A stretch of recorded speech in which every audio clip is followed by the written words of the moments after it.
Sa harap mismo ng himpilan ng pulis sa Zamboanga City, nadakip ang isang miyembro di umano ng Abu Sayyaf Urban Terrorist Group.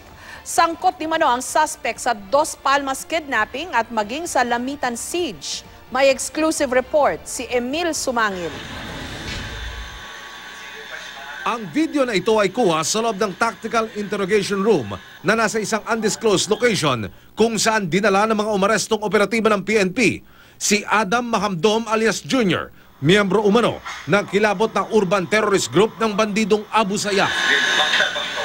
Sa kalagitnaan ng video maririnig ang isang intelligence officer habang kinakausap si Mahamdom sa dialektong Tausug at sinasabing makipagtulungan sa investigasyon.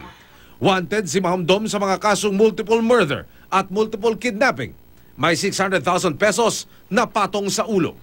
Dinakip siya ng CIDG NCR sa harapan mismo ng punong himpilan ng Zamboanga City Police habang nagbebenta ng prutas. Maaring yung kanyang pagbebenta-benta ng pongkan doon sa harap mismo ng Zamboanga City Police Station ay paraan ng pagsusurveillance niya doon sa PNP, doon sa area.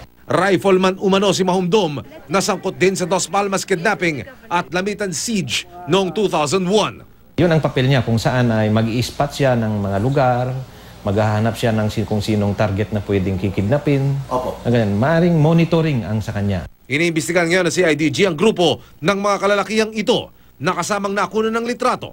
Ayon sa intelligence information, kasama ni Mahamdom sa ASG Urban Terrorist Group ang mga lalaking ito na aksidenteng nakunan ng kamera pagkatapos ng police operation.